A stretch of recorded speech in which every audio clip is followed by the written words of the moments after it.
Hola, mi nombre es Andrés David, tengo 19 años y, y acabo de pasar por algo muy difícil en mi vida, lo cual pues aún me cuesta procesar, eh, pero bueno, tengo 6 meses para demostrarle a todos que sí puede haber un cambio con disciplina y fe y mucho esfuerzo. Entonces acompáñeme a ver la evolución. Día número cero. Mido 1,71 y peso aproximadamente 38 kilos. Entonces mi meta es llegar a los 50 kilos y miremos qué se puede hacer en 6 meses. Acompáñenme a ver la transformación física.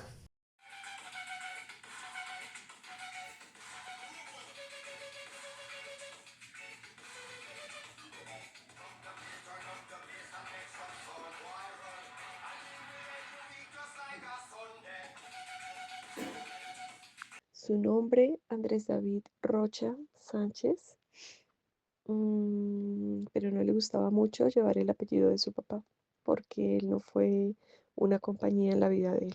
Realmente nunca lo fue. Fue una persona más ausente que presente. Entonces él le gustaba llevar el apellido de su mamá, Andrés David Sánchez, o sea, mi apellido. Andrés David siempre fue un niño normal, fue un niño con sueños, aspiraciones, fue un niño muy obediente, una persona muy inteligente, un gran estudiante, un gran amigo. Se hizo querer por sus compañeros, se hizo respetar por la gente que estaba a su alrededor, precisamente porque era el ser más prudente, era la persona que le gustaba escuchar, analizar, observar. Nunca fue una persona de juzgar, y que siempre mantuvo la fe. Y siempre fuimos, y yo desde niño, cuando él era muy niño, empecé a encaminarlo por los caminos de Dios. Él siempre tuvo esa fe, ese amor, ese temor por Dios, por la Santísima Virgen. Fuimos como muy pegaditos desde niños a él. Él tuvo su primer duelo a los 4 años cuando fallece mi padre, que para él fue muy, pero muy, muy duro. Siendo un niño, nos enseñó que las almas están presentes y la vida es eterna porque él veía a mi papá, o sea, a su abuelo, lo veía y con tan solo 4 años él jugaba con él. Cuando mi padre falleció, yo creo que ese fue el consuelo que Dios le dio a él siendo tan niño, que él lo podía ver y él jugaba con su abuelo, porque él lloraba mucho la ausencia de su abuelito. Y a raíz de eso, él se fue formando religiosamente y siguió trabajando en su estudio. A los 8 años, bueno, antes de los 8 años, a los 4 meses de edad, a los 4 meses de nacido, perdóname, a los 4 meses de nacido, él adquiere bronquiolitis.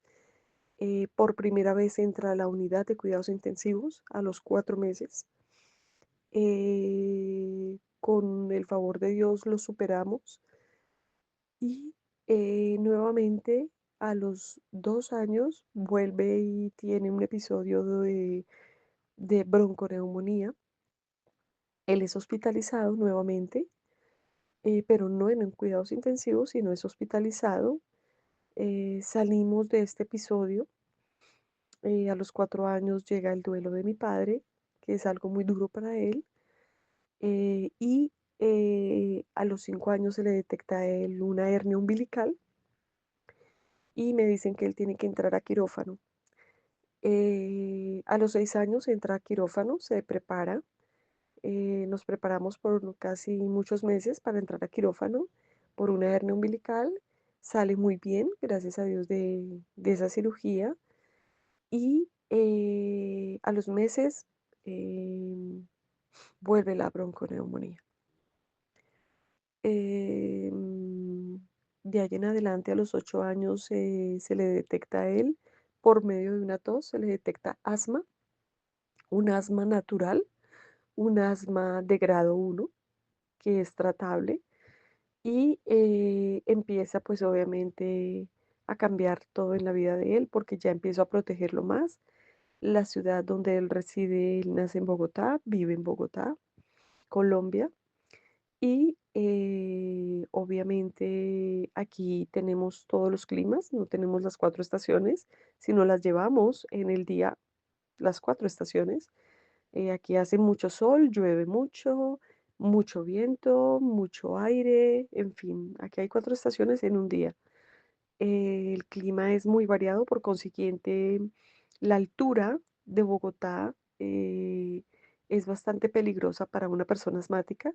Eso lo vinimos a saber al final, ya en las etapas finales de él, por los neumólogos, que las personas con asma no pueden llevar o no pueden convivir con un clima como la ciudad de Bogotá, con una altura impresionante, con un clima frío y lluvioso, húmedo. Todo se hace normal, él entra a su colegio, es una persona muy pila, muy estudiosa, es un niño que lleva una infancia normal, monta bicicleta, su pasión es el fútbol, empieza a gustarle el fútbol desde niño. em, eh, Mi trabajo hace que él constantemente viaje conmigo. Yo soy psicóloga, eh, me, me va, me voy en la parte espiritual, me baso en el nivel espiritual, entonces empezamos a ser misioneros los dos de muchas personas que llevan cantidad de testimonios y empezamos a viajar por todo Colombia. Aún él estando estudiando, él responde, siendo muy inteligente, él responde con sus tareas, responde con todo lo que le exigen en el colegio, en un colegio privado que él estuvo acá.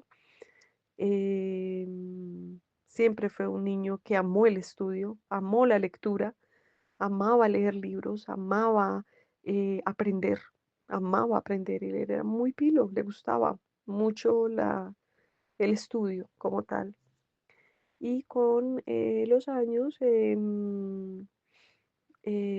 después de ese proceso asmático, a los 12 años, él vuelve a, al hospital por una bronconeumonía nuevamente, vuelve y esta vez duró mucho más tiempo, estuvo en varias clínicas.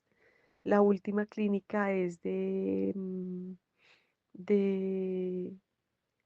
de médicos residentes, niños que se hicieron médicos muy jóvenes y empiezan a estudiarlo como un ratón de laboratorio y empiezan a diagnosticarle una cantidad de enfermedades. Una de ellas fue el SIDA. Mi hijo nunca tuvo contacto, yo no tuve contacto con personas que hubieran tenido SIDA, pero ellos, estudiando todas las enfermedades, diagnostican que de pronto esas bronconeumonías vienen porque el sistema inmunológico de él era más bajito que normalizado, porque él era muy delgado. Mi hijo era muy, muy delgadito. Entonces, ¿qué piensan ellos que es eso, no? Cuando yo lo saco de allí, de la clínica, él pasó 15 días, le hicieron análisis de COVID, análisis de todo tipo de estudio. Determinaron que no, que se equivocaron, que era una equivocación. No hubo una respuesta de disculpas, de qué pena, estábamos estudiándolo.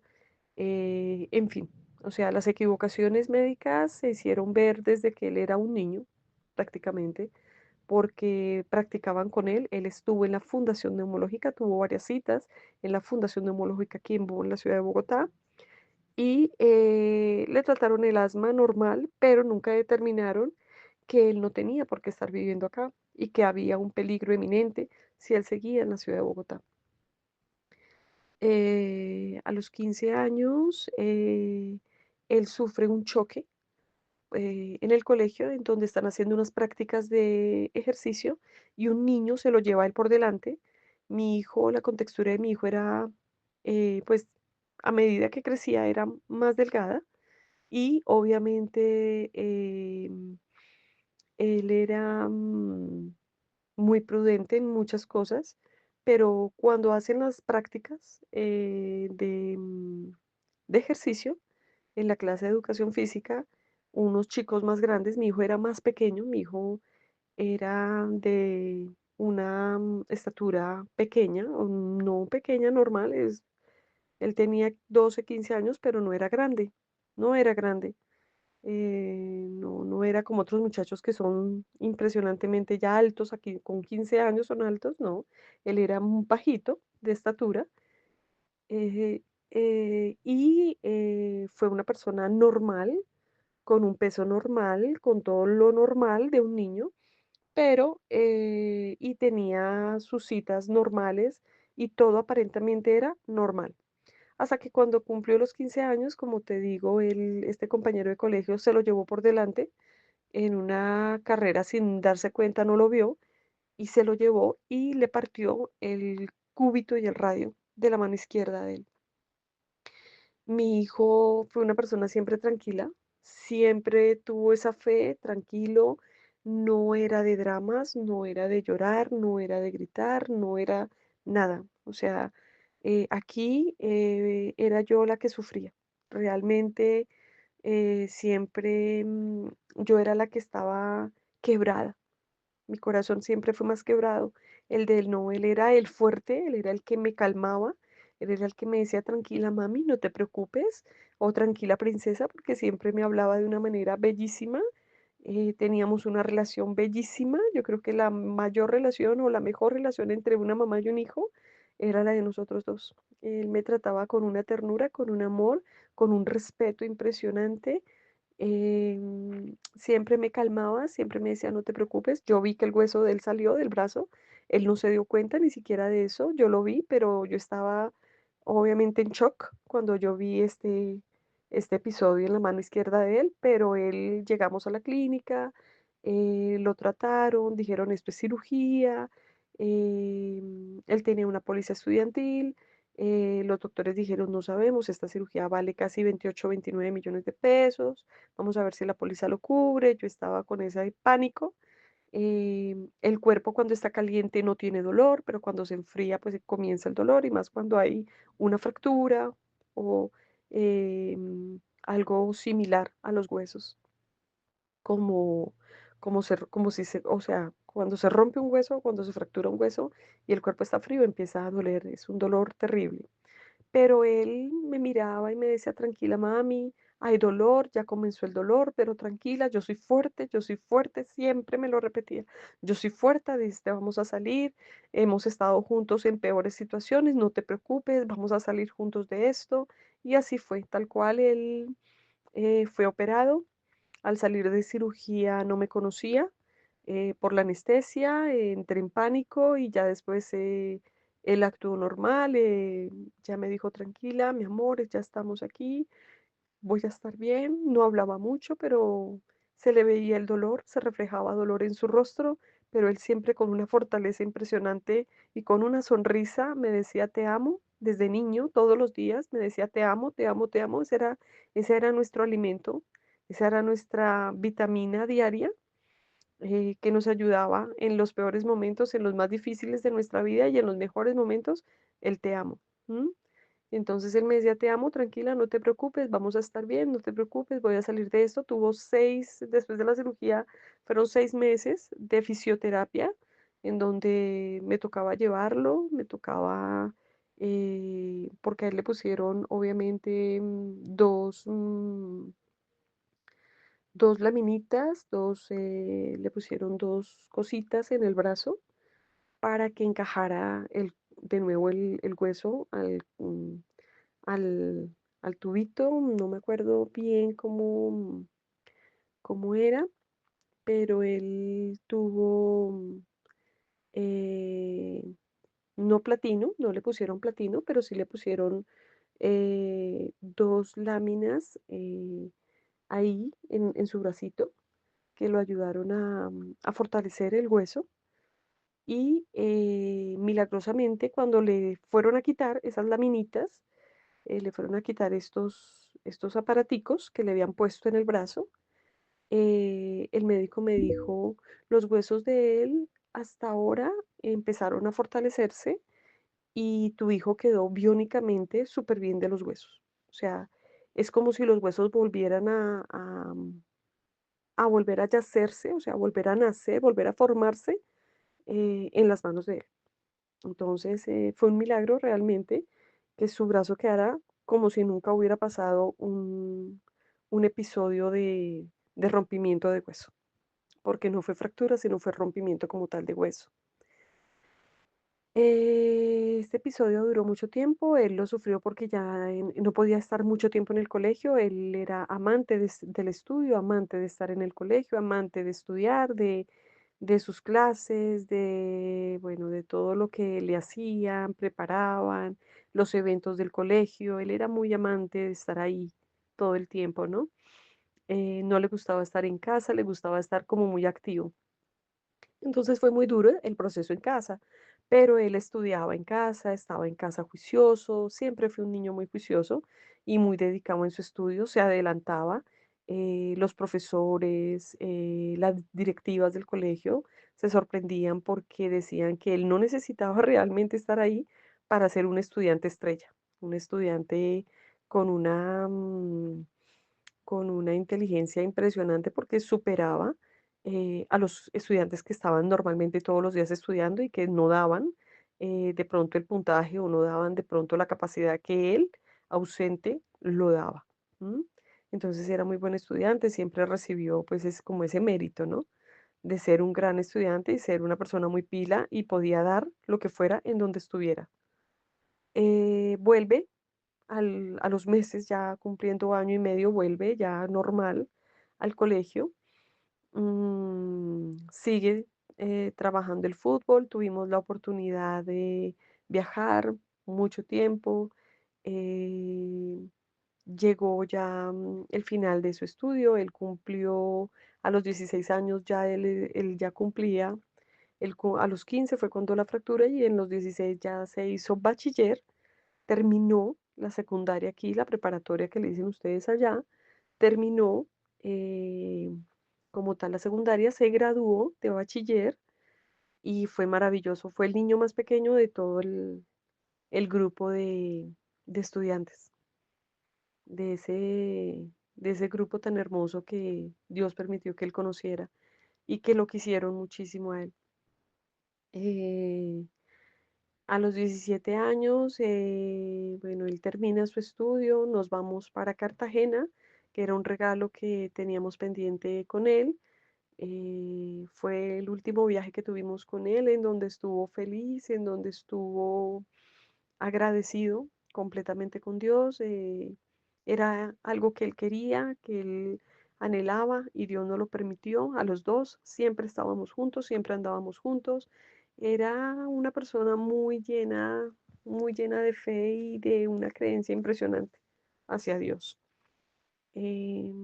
Porque vimos en el pasar de los años, vimos muchas personas con situaciones muy duras de cáncer, con situaciones muy duras de llevando un SIDA, con situaciones muy duras llevando enfermedades muy, pero muy terribles, en especial era el cáncer.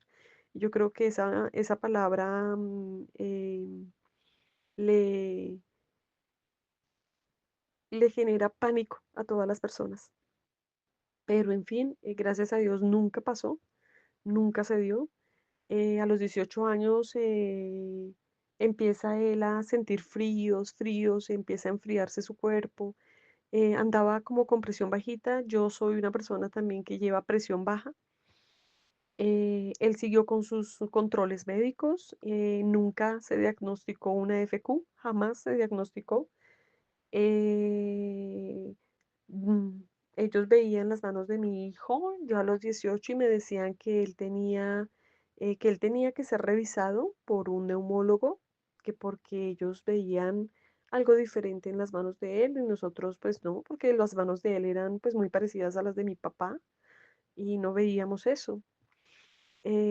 Pero en la familia materna y en la familia pues del papá no hubo episodios ni supimos jamás de que algún familiar llevara FQ o hubiera muerto por FQ, hasta que a los 18 años mi hijo ya empieza con esos fríos, como te dije, en el año 2022, comenzó a trabajar y él quería volar, él estudió mucho, em, quería trabajar, quería estudiar, porque gracias a sus méritos y a su inteligencia recibió diplomados, estudió varios diplomados, gerencia de marketing, estudió em,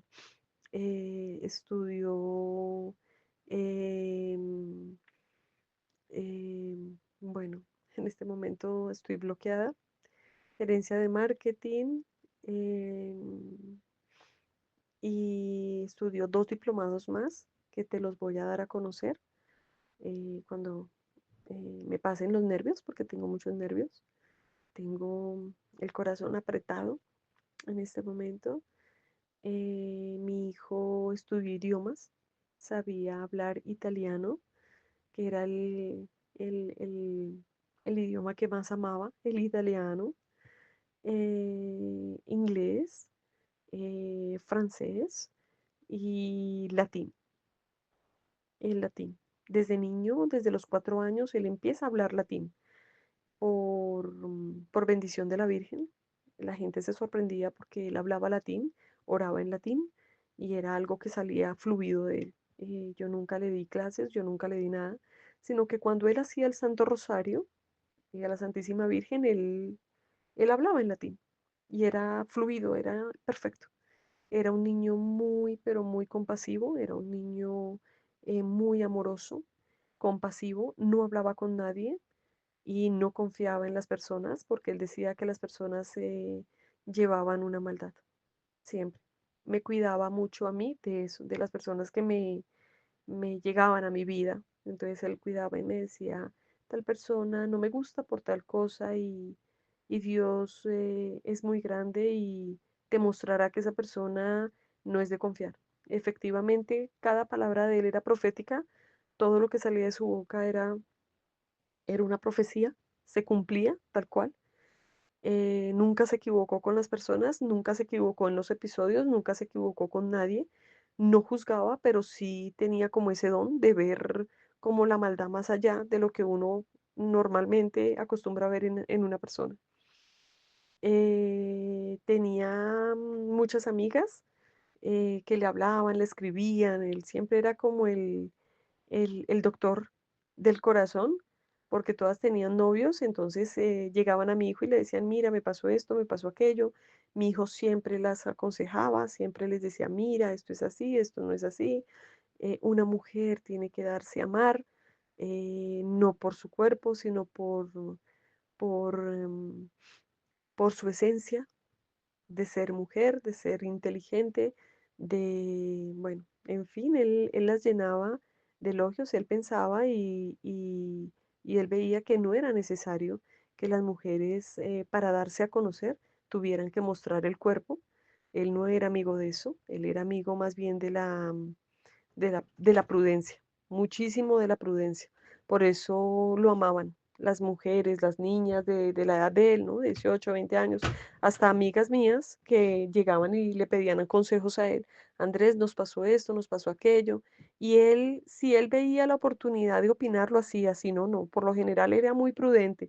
Él con la única persona que se desahogaba y decía, mami, yo pienso tal cosa, o yo veo esto, o me dijeron esto, era conmigo, pero él era muy prudente, no juzgaba, no juzgaba, viera la situación que viera, jamás juzgó, jamás dio a conocer o hizo sentir mal a una persona, a una amiga, a un amigo, no. Él no estaba de acuerdo con la locura sexual, nunca fue un amigo de la locura sexual, no, a él no le gustaba eso, a él le gustaba que las mujeres se dieran a respetar siempre y que mantuvieran esa esencia de ser mujeres y niñas a la vez porque él decía que nosotras las mujeres somos sagradas y que venimos de una madre grande que es de la Virgen María, por consiguiente que las mujeres tenemos que darnos a respetar y amar, que los hombres aman a las mujeres que se dan a respetar y a las mujeres que por lo general dicen no a la primera cita o a la primera llegada de la vida sexual, ¿no? Eh, él le da la gracia, se le da la gracia de trabajar, empezar a trabajar, y cuando comienza a trabajar, eh, empezó a llover. En Bogotá, como te decía anteriormente, tiene épocas muy lluviosas, muy fuertes. Eso fue en octubre, en el año 2022, que él empezó a trabajar, era su primer trabajo, y en noviembre, el 7 de noviembre, por una tos que él empezó a darle, una tos, yo a él le hice aprendí con él a hacer nebulizaciones, aprendí con él a trabajar la vía respiratoria, a trabajar la terapia respiratoria. Con él aprendí, se aprende que uno cuando tiene un hijo con antecedente respiratorio, se vuelve uno neumólogo, a trabajar todo tipo, a estudiar toda la parte neumológica, los pulmones, los bronquios, en fin. Y él tuvo varias nebulizaciones, pero cuando a él lo ven en la EPS, le dicen que no, que él tiene es una infección normal, que con la nebulización se va. Le dieron antibiótico, le dieron medicamentos, comenzó las nebulizaciones y ya. Pero él seguía enfermo. Y obviamente comenzó mi alarma, mi alerta de mamá dentro de mi corazón, pero él era muy prudente. Él me decía, no te preocupes, mami, tranquila, me va a pasar, vamos a salir, voy a seguir trabajando, no te preocupes. Me acuerdo tanto que el primer sueldo que él recibió, él me lo entregó a mí, me dijo, mi amor, es tu sueldo, yo voy a trabajar para ti, te voy a dar todo. Él admiraba mucho a Cristiano Ronaldo, un jugador que mundialmente la gente lo conoce, y admiraba, no solamente futbolísticamente admiraba su carrera, sino el ser, la mamá como tal de él, la relación entre su mamá y él, y lo que le tocó a él vivir siendo tan pobre y hasta donde llegó futbolísticamente para darle todo a su mamá. Entonces él decía, él me decía, yo voy a trabajar para darte a ti, mami, siempre para darte a ti. No te preocupes que nada te va a faltar, yo voy a estar a tu lado, yo voy a devolver cada lágrima, cada esfuerzo, cada batalla que has tenido conmigo siempre. Siempre él lo decía, siempre. Y cuando ya comenzamos, cuando él comenzó a enfermarse, ya vimos una alarma, que fue un sangrado en la nariz, y ya empezó a preocuparme y él me dijo, mami, no puedo respirar muy bien, ya me siento muy ahogado, tenemos que ir a la clínica, pero vamos a estar bien. Bueno, no te angusties, te lo estoy diciendo para que tratemos a tiempo esto. A la primera clínica que llegamos fue la clínica de Colsubsidio aquí en Bogotá, en donde me dijeron que él tenía neumonía, pero que le iban a hacer para poderlo sacar, porque ese día pasó algo muy curioso y fue que cuando llegamos, a él le hicieron los exámenes y le iban a hacer, le iban a mirar saturación, le iban a mirar con el oxímetro, bueno, pues en qué nivel estaba de oxígeno y en pulsaciones cardíacas, y se fue la luz del hospital, o sea, se cayó, no sé, algo pasó y ellos esperaron unos minutos, segundos, que volviera la electricidad para volverle a hacer el examen. Cuando él llegó, lo nivelaron en 50. Él estaba muy grave, él estaba para unidad de cuidados intensivos. Y cuando regresó la luz, él ya estaba en 85. Igual era muy bajita la saturación. Entonces decidieron dejarlo y empezaron a meterle cámara invasiva, eh, pero él estaba muy tranquilo, él siempre fue una persona muy tranquila y siempre decía, con Dios lo podemos todo, con Dios saldremos adelante, no te angusties, no te preocupes, siempre me decía, mami, no te preocupes, no te angusties, estamos juntos, vamos a salir de esto. Comienza el proceso el 7 de noviembre, cuando él es trasladado de esa clínica, porque esa clínica es pediátrica de niños y mi hijo ya tenía obviamente 18 años. Lo trasladan a una clínica de tercer nivel aquí en Bogotá, para adultos, y es ahí donde comienzan a tratarlo. Empezaron a hacerle cuadros de exámenes cardíacos en donde ven que su corazón ya no está pues normal, sino al contrario, ven un crecimiento. Le hicieron varios exámenes cardíacos, varios exámenes pulmonares, en donde ellos dicen que mi hijo tiene broncoextasia.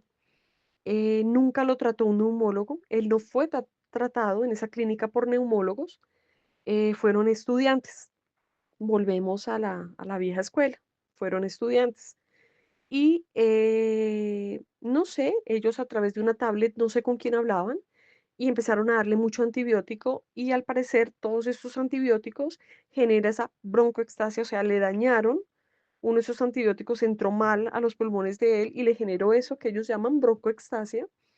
Cuando averiguamos la broncoextasia nos dicen que no hay cura, que sí o sí él no tiene mucho tiempo de vida y que con el tiempo es necesario que le hagan el examen de la AFQ, que es un examen que no se lo hacen a cualquier paciente, pero que es importante que se lo hagan. Estaba controlado, obviamente según ellos, la neumonía ya se había controlado, ya estaba fuera del cuerpo de mi hijo. Necesitaba solamente que él siguiera con, según ellos, el cuadro de recomendaciones médicas de medicamentos. Él sale casi el 19 de noviembre de esa clínica y él seguía muy frío, muy pálido. Pasó ese último diciembre del año del 2022, estuvo conmigo. Lo noté eh, triste porque nosotros, él siempre me acompañaba a hacer la Navidad, él era el niño que hacía el árbol de Navidad conmigo, me decía, tenemos que comprar esto para Navidad, tenemos que hacer esto para Navidad. Él amaba la Navidad, él era el niño más feliz, era la época más feliz de él, la Navidad.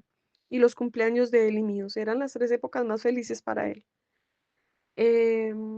Cuando ya en ese diciembre ya yo lo veía muy apagado, pero él me sonreía, él me decía, te amo siempre, te amo, vamos a estar bien, ¿por qué te preocupas, mi amor? Yo voy a estar bien, mira, me estoy cuidando.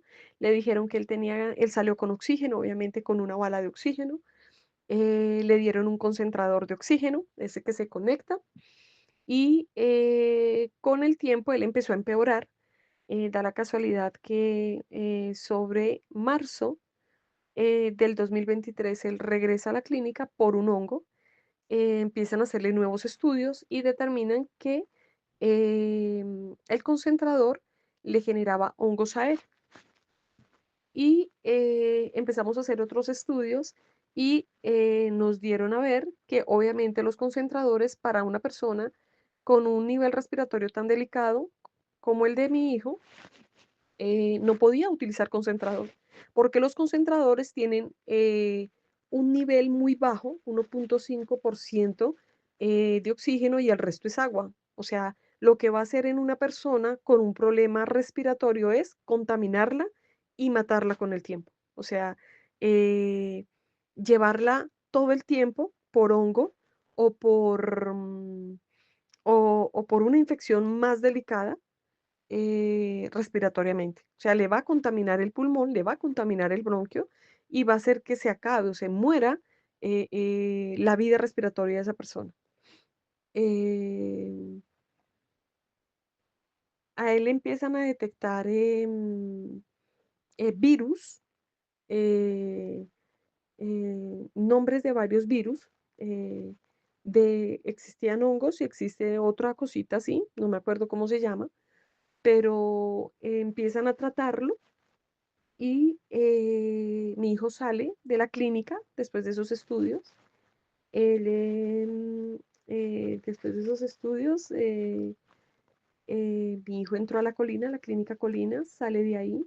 Gracias a Dios allí en la clínica Colina lo trató un neumólogo, lo vio, me dio a conocer que la clínica con subsidio cometió varias fallas con él. Una de ellas fue no darle de comer. Mi hijo le dejaron de dar de comer, según ellos, para que pudieran hacerle unos estudios.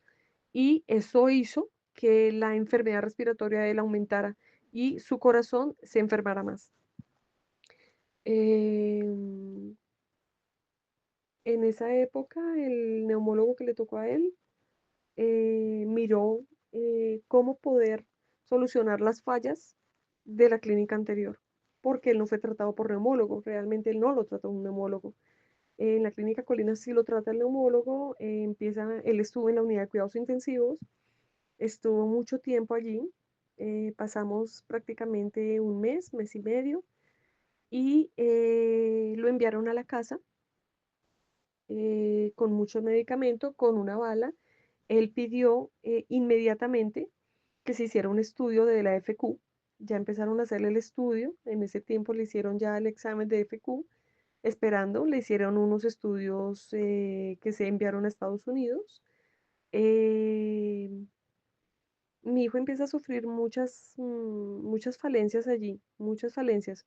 Eh, no solamente médicas, porque cuando él entró a la clínica Colina, él entró también con una saturación muy bajita. Estas chicas se durmieron y el aparatico se desconectó de la pared y mi hijo se bajó de saturación, pidió el auxilio.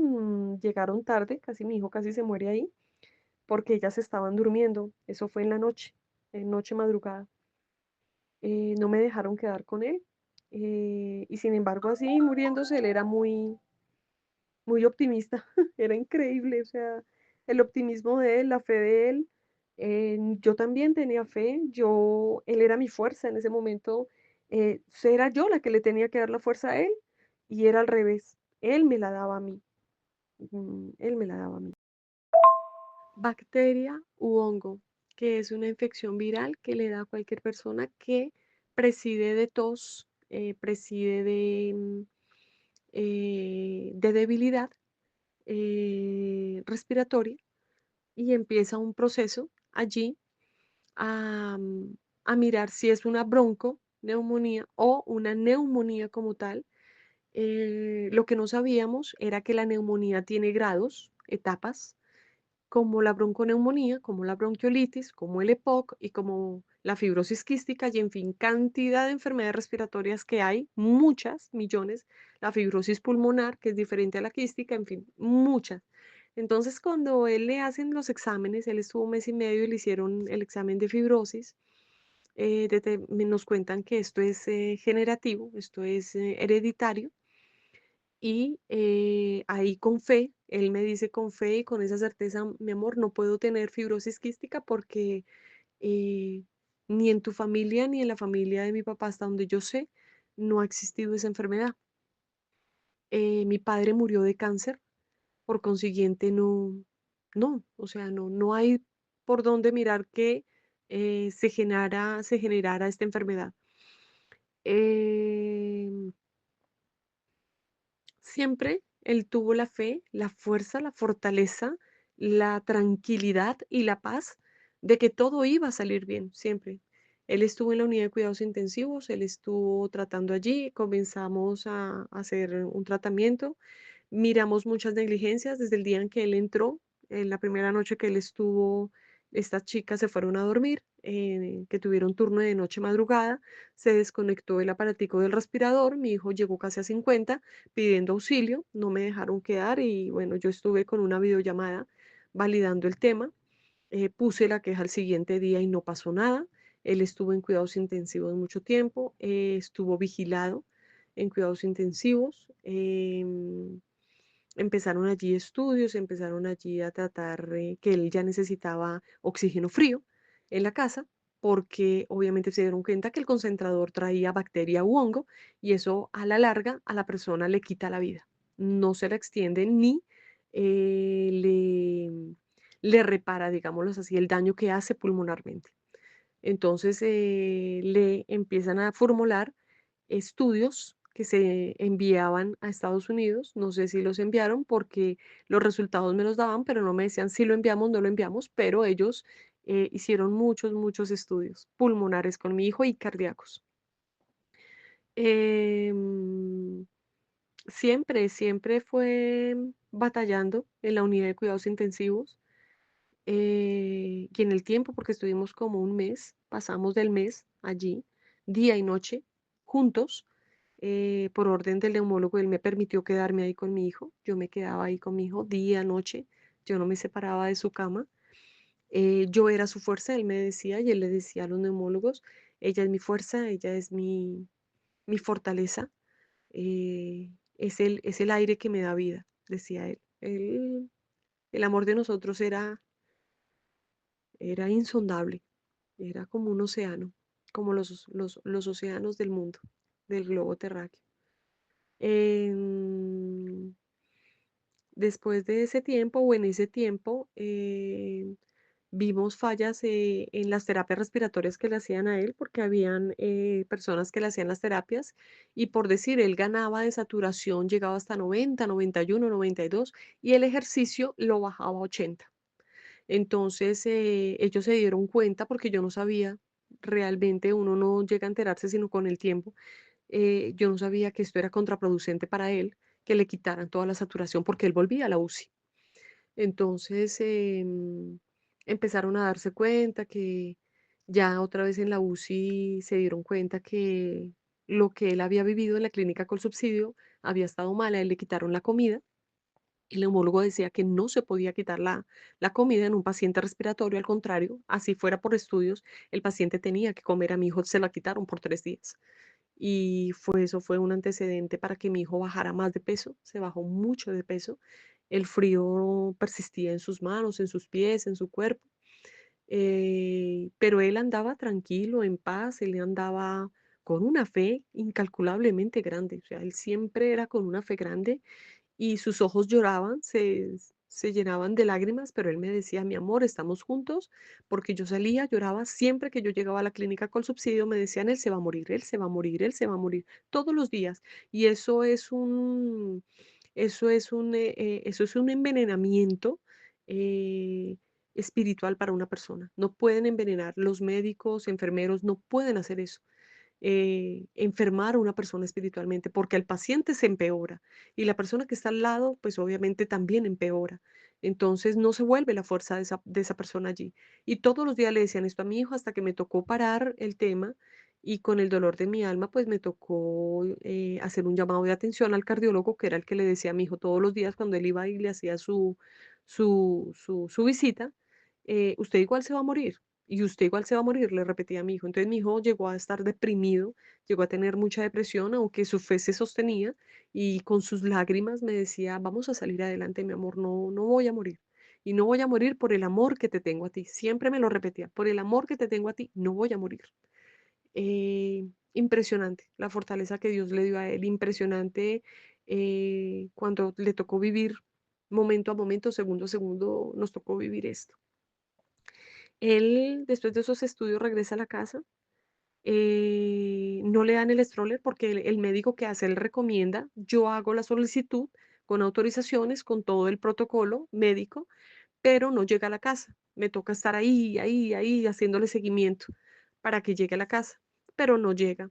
Mi hijo le vuelven a dar ese concentrador, desgraciadamente, y él vuelve a infectarse porque le dieron una bala que duró muy poco tiempo.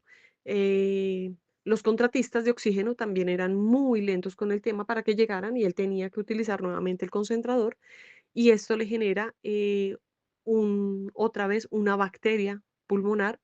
Em, Él me toca llamar una ambulancia, a él lo recogen aquí en la casa, lo recogemos de aquí de la casa, lo llevamos a otra clínica, lo íbamos a llevar a la clínica Colina, donde él estuvo, que era el proceso normal que tenían que hacer.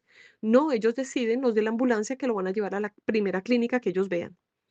Llegó a la clínica Marley, llegó en condiciones muy críticas, pero él con una sonrisa y una fortaleza me decía, voy a estar bien.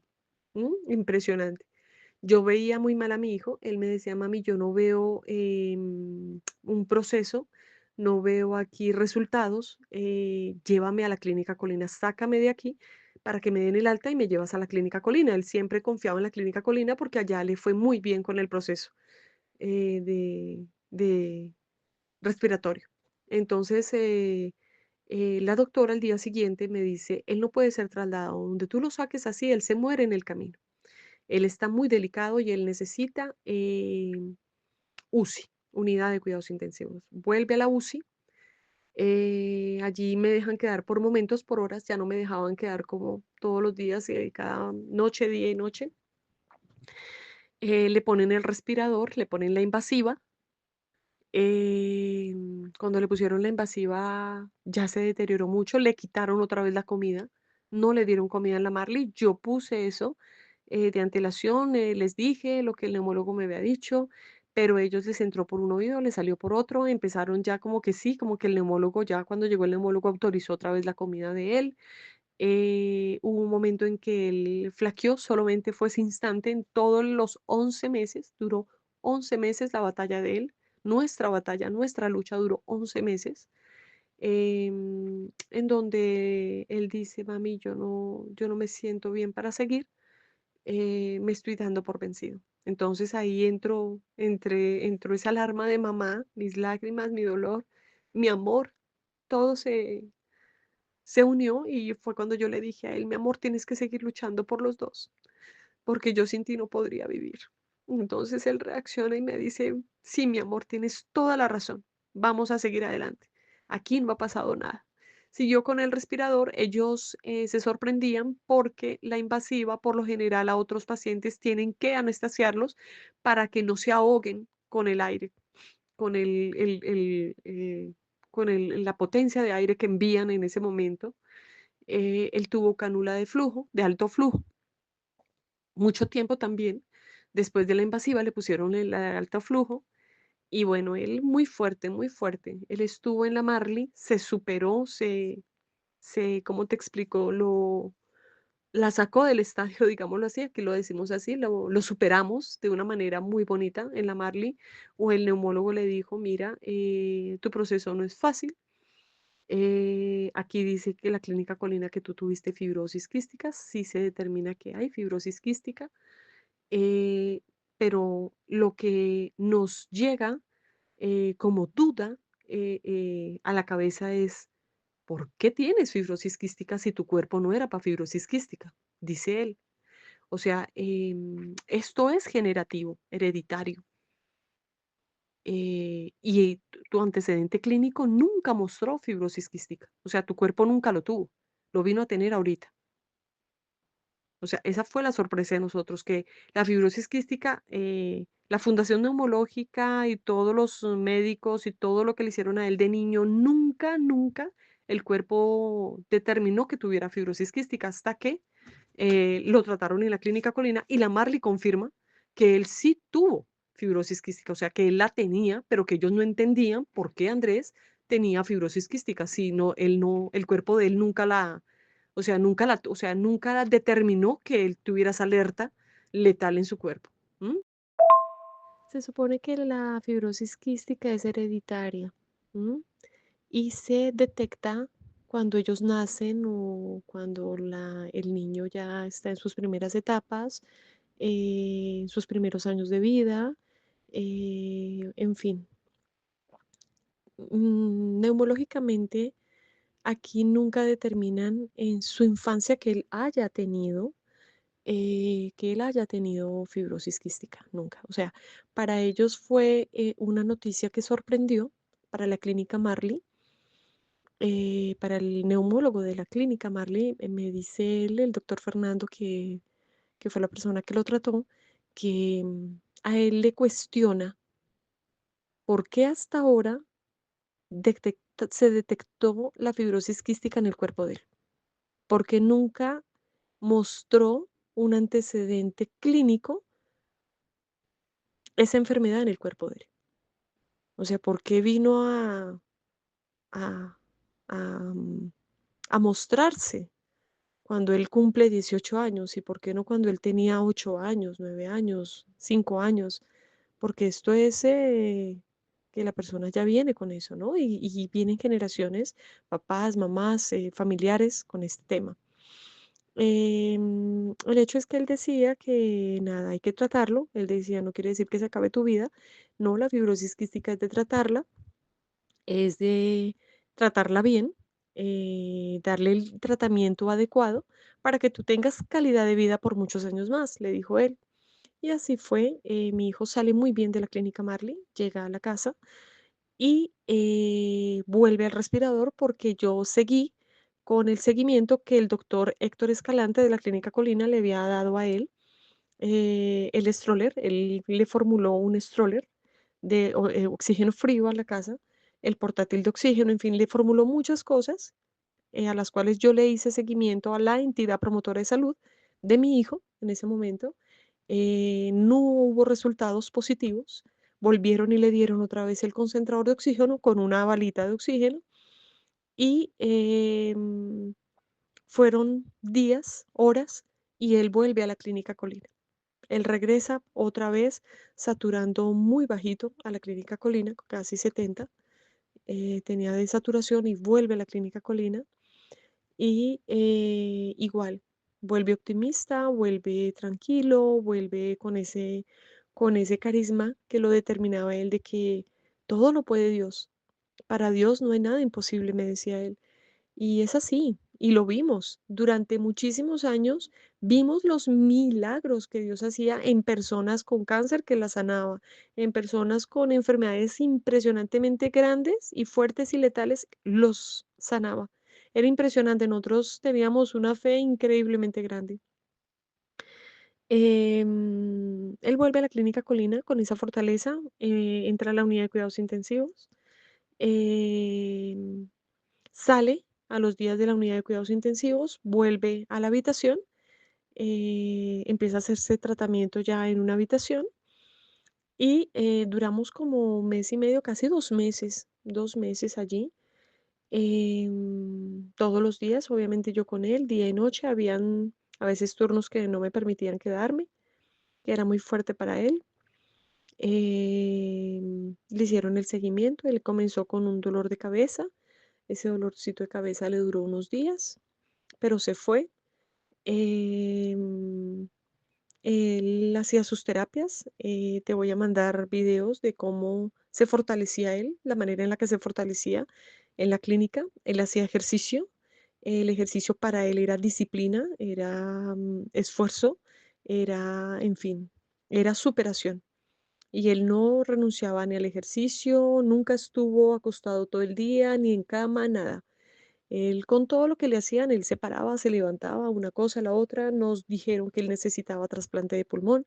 Eso fue lo que nos dieron a conocer, que teníamos que, sí o sí, había que hacerle trasplante de pulmón, que eso era un proceso.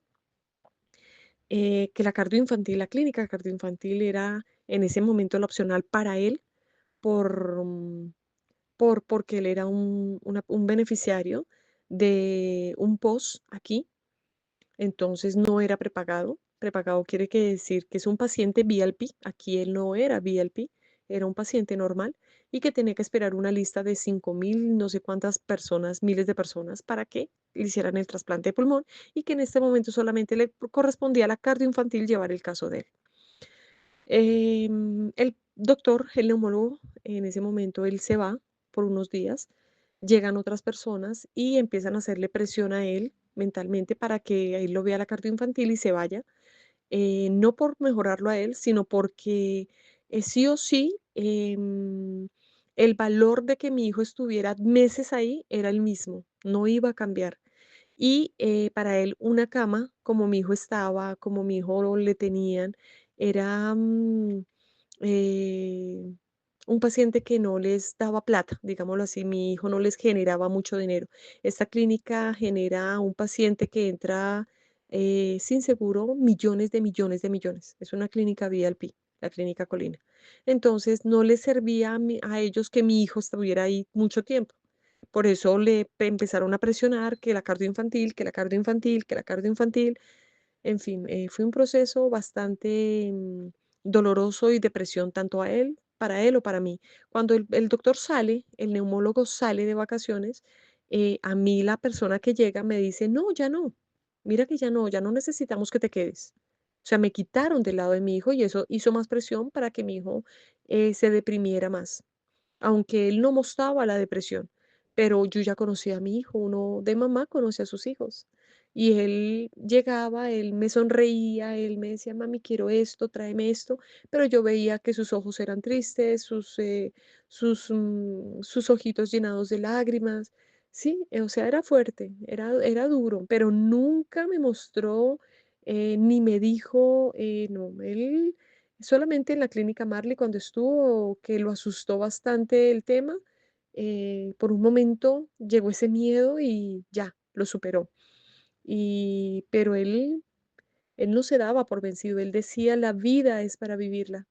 Tuvimos en la unidad de cuidados intensivos compañía de una niña de 19 años, de la misma edad de él, que llevaba 3 episodios de intento de suicidio y esta vez obviamente ella duró mucho tiempo en coma, duró en coma. Fue muy duro, muy duro. Y él decía, ¿cómo es la vida? Yo quiero vivir y Dios me quiere llevar. Y ella quiere morir y va a vivir, decía él. Es increíble, las personas que se intentan suicidar viven, las personas que quieren vivir mueren, decía él. Pero él decía, Dios es grande y Dios me dará la bendición, mami, no te preocupes, siempre, siempre él con la fe, siempre con su fe. Para la clínica Colina, mi hijo generaba gastos, ¿sí? Dinero que ellos no podían perder porque un paciente VIP para ellos les daba millones. Mi hijo por la EPS eran pocos pesos, no eran millones, ya eran muy pocos pesos colombianos. Entonces, la presión de que él fuera trasladado sí o sí a la cardioinfantil comenzó en él. Lo presionaban día y noche, ya no lo atendían con ese amor, con ese cariño, con ese carisma, no. Las terapeutas sí, había una terapeuta muy, muy bella, muy querida con él, estaba muy pendiente de él. El resto cambiaron todo el personal, en la unidad de cuidados intensivos se cambió el personal, entonces ya lo trataban como de una manera muy dura, muy fuerte, ya no era, bueno, como el paciente consentido que llevaba meses en la clínica y que todo el mundo conocía, ¿no? Las señoras del aseo, la cafetería, los enfermeros, en fin. Pocas personas, te puedo contar, estuvieron con nosotros, un enfermero muy en especial llamado Edwin, que por vocación se notó que trabajaba con ese amor, trató a mi hijo con mucho respeto y mucho amor. Siempre admiraba porque mi hijo los hacía reír, mi hijo era una persona que fluía con terceros y llegaba como y tocaba el corazón de terceros, entonces se ganaba rápidamente el corazón de esas personas y el cariño, el respeto, el amor de esas personas por su valentía. Mi hijo presentó un neumotórax que casi me mata bien vida allá. Ese neumotórax, cuando él le dio el neumotórax, se entraron a la unidad de cuidados intensivos más aproximadamente como 40, 50 médicos. Le hicieron una cirugía, que obviamente es entrarle una cánula que atravesaba corazón, pulmón, en fin, con un aparato que hacía que sacara el aire que él tenía en el pulmón. No le entró agua, le entró aire, mucho aire. Entonces tocaba sacar ese aire para que él pudiera volver, sus pulmones volvieran uno de los pulmones que estaba más fuerte volviera a accionar bien, a trabajar bien. Le metieron muy poca lidocaína. El neumólogo en esa época me dijo a mí que era muy valiente, que mi hijo era una persona demasiado valiente, que por lo general una persona tan joven como él no resistía tanto procedimiento invasivo y tanta cosa tan fuerte en el proceso de él, no, no aguantaba. O sea, que una persona tan joven como él no aguantaba. Tocaba sedarla para que pudiera trabajar el cuerpo mejor. No, mi hijo no. Mi hijo le decía, ¿cómo te sientes? Él bien. Cuando salió del neumotórax, yo le dije como el neumólogo me hizo entrar a mí y me dijo, pregúntale. Entonces yo le decía, mi amor, ¿cómo te sientes? Y él sonreía, drogadito, porque obviamente la lidocaína fue muy poca anestesia la que le dieron a él, pero él sonreía y decía, excelente, mami, me siento excelente. Ya tenía un tubo ahí metido, tenía un cable metido, tenía un aparato al lado de él que era fuerte verle ese aparato ahí, en medio de sus costillas, en medio de ese proceso tan duro, pero él era muy valiente. Era impresionante la alegría, era impresionante todo, cómo irradiaba él esa paz, esa tranquilidad al neumólogo, al enfermero, a cualquier, a cualquier persona que le tocara atenderlo a él, llámese enfermera, doctor, cualquier persona que lo atendiera a él, a las terapeutas, de hecho, él siempre irradiaba alegría y los hacía sonreír, los hacía, aún estando con ese tubo ahí dentro. Duró 7 días así. Vino la cirujana, la que le hizo el proceso, y le dijo, voy a mirar cómo va todo esto y dependiendo de eso, te lo retiro o te lo dejo por un tiempo más o hacemos otro procedimiento que era más riesgoso para él. ¿Qué preocupaba a los médicos? Lo que preocupaba a los médicos realmente era el peso de él, que él no subía de peso. Y para que él le pudiera entrar a un estudio de trasplante, él tenía que tener un peso. Pero yo no sabía eso en ese momento. Yo lo supe cuando él estaba en la cardioinfantil y cuando un montón de médicos me reunieron, hubo una junta médica y me reunieron, mira, estas fueron las fallas que se cometieron, esto fue lo que se hizo con él y esto fue lo que no debieron hacer con él.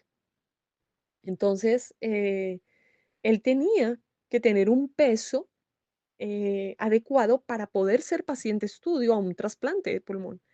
Cuando le dicen trasplante, le dijeron, tienes que ser trasplantado, tienes que esto, tienes que aquello, ta, ta, ta, ta, ta. O sea, le dieron toda la información respiratoria del proceso respiratorio que iba a haber con él.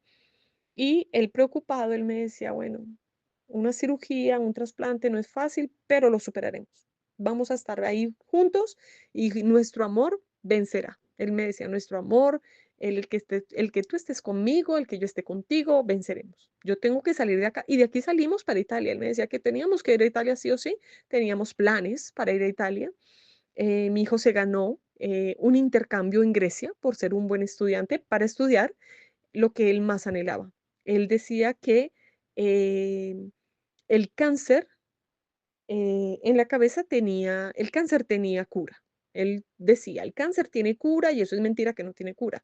O sea, él quería estudiar para ser eh, neurocirujano y trabajar el cáncer en la cabeza. Él decía que tenía solución. Cuando empezó con la fibrosis quística, él me dijo, mami, hay una solución.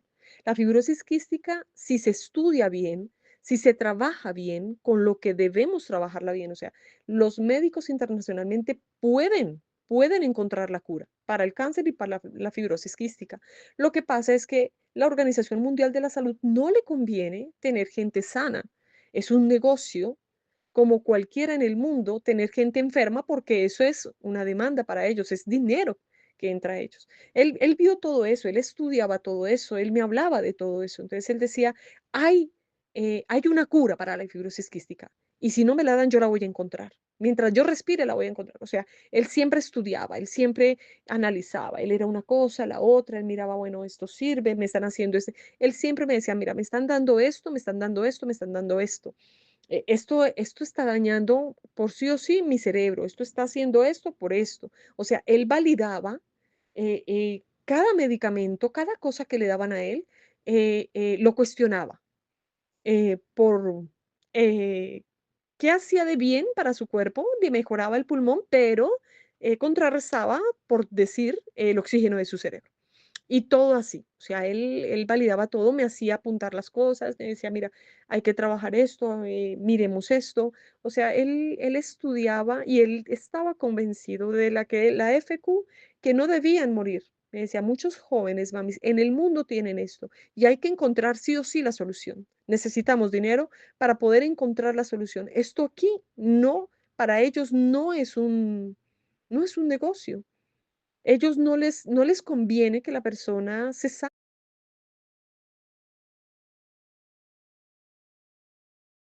conviene que la persona siga yendo a un hospital, siga enfermándose, porque eso es un negocio para ellos.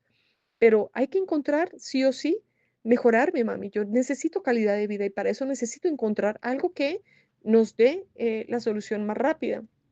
Cuando le hicieron el trasplante, nosotros no sabíamos que había un proceso para estudio de trasplante. Nosotros no sabíamos eso, sino cuando la presión de la clínica colina hace que mi hijo acepte obligadamente, o sea, nos presionan para ser obligados a ser trasladados a la cardio infantil. Desafortunadamente, como que ese día no se querían dar las cosas y finalmente presionaron para que se dieran y mi hijo llega a la cardio infantil y llega como un paciente nuevo y empiezan a tratarlo y mi hijo automáticamente decae. Tanto así que a las horas de estar en la cardio infantil, él me dice, voy a morir en una clínica tan fea como esta, voy a morir en este lugar en donde no quiero morir.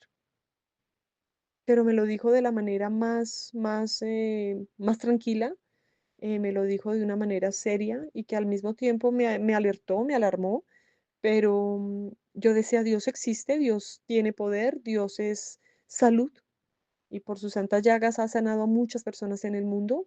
He visto los milagros de Él, mi hijo se va a sanar, ¿sí? Siempre tuvimos esa fe, él y yo. Pero lo llevaron a un lugar en donde era húmedo, en la UCI de ellos, era húmeda, en un sitio que era húmedo, lo sacaron de ahí porque obviamente vimos la negligencia de ellos y lo sacaron inmediatamente a otro lugar. Él ya no tenía televisión, ya no tenía cómo distraerse, le quitaron todo, hasta la comida le quitaron. Entonces empezaron a decirle que él empezaron a tratarlo nuevamente, o sea, empezaron a mirar qué venía, las historias clínicas, y en base a esas historias clínicas no le dieron el tratamiento que él venía con la clínica Colina, sino se lo cambiaron, y esto fue lo que empeoró la vida respiratoria de él. Ya estando él entró el 21 de julio, fue trasladado a la cardio infantil, él muere el 25 de julio en la cardio infantil. Es el desenlace. Mi hijo salió bien, mi hijo salió con muy buena salud respiratoria, digámoslo así, salió optimista, salió muy bien, lo vi muy bien, con una saturación muy buena de la clínica Colina. Fue llegar a la cardio infantil, cambiaron absolutamente todo, medicamentos, tratamiento, nada, no, ellos no siguieron el conducto regular de la clínica Colina y mi hijo empieza a empeorar. Y fuera de eso dan la orden de que yo no me podía quedar. Entonces eso lo acabó, le pusieron, en las últimas horas le pusieron una invasiva. Él me dijo que si le ponían la invasiva, él les dijo, si ustedes me ponen la invasiva van a acabar con el oxígeno de mi cerebro, me van a dañar, esto no va a ser un resultado.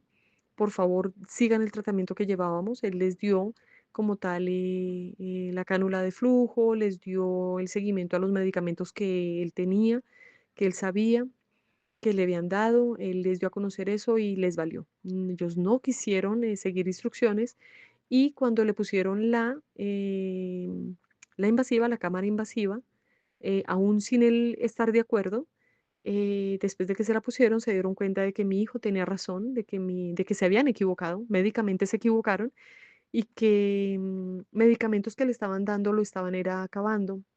Y ya a las horas me reúne una junta médica a mí y me dice que él está muy mal, que la clínica Colina nunca debió trasladarlo, que la clínica Colina nunca debió salir de mi hijo estando en el estado en el que estaba.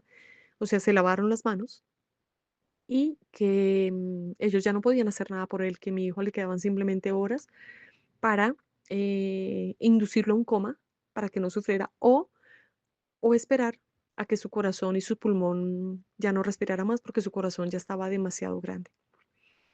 Em, Él aún sabiendo eso, se mantuvo firme, se sentaba, se paraba, me hablaba. Después de que le metieron la cámara invasiva, él no me conocía. Después de que me ya reaccionó, me dijo con una lágrima, me dijo, mami, me están matando, me están matando, me están quitando la vida aquí.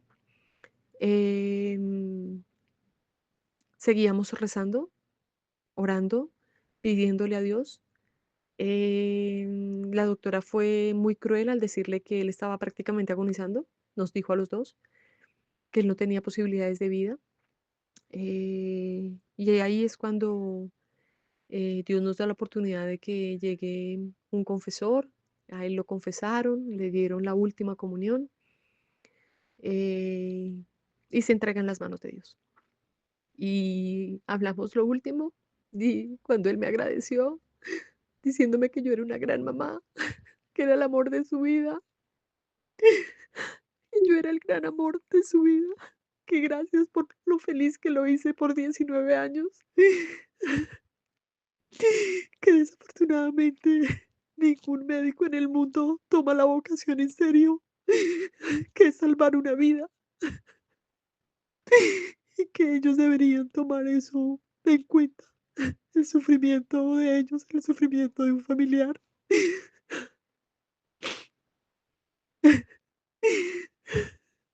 Me agradeció, me dijo cuánto me amaba y bueno, hablamos muchas cosas de los dos, de lo que seguiría.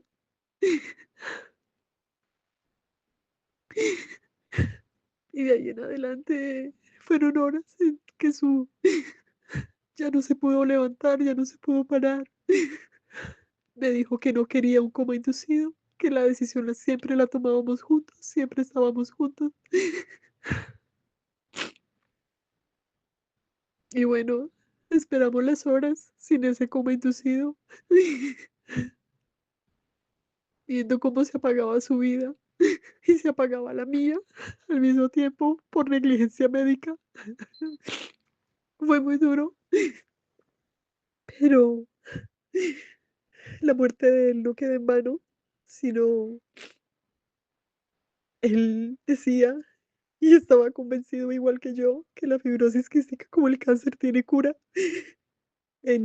Hace poco en Rusia ya empezó la cura para el cáncer, ya empezaron a darse los primeros pinos de sanación a una vacuna que cura completamente el cáncer. La fibrosis quística debe tener eh, una vacuna que cure, que se alerte, que alerte a una persona que puede tener una segunda oportunidad de vida y estoy convencida de que existe y solamente hay que trabajar, ser perseverante para que ninguna persona como mi hijo por negligencia médica fallezca, sino que al contrario tenga la calidad de vida y sean testimonios de vida, de que sí se pudo, de que la batalla y la lucha y el sufrimiento y el esfuerzo valió la pena. ¿M? Valió la pena. Entonces, sí existe la cura para la FQ, sí existe la cura para el cáncer y para cualquier enfermedad, porque Dios no puso personas y seres humanos en la tierra que no puedan superar pequeñas cosas como esas, que son para Dios pequeñas y para nosotros son grandes cruces. Solamente 2, 3, 4, 5, 6, 7, 8, 9, 10. Ahí, mi amor.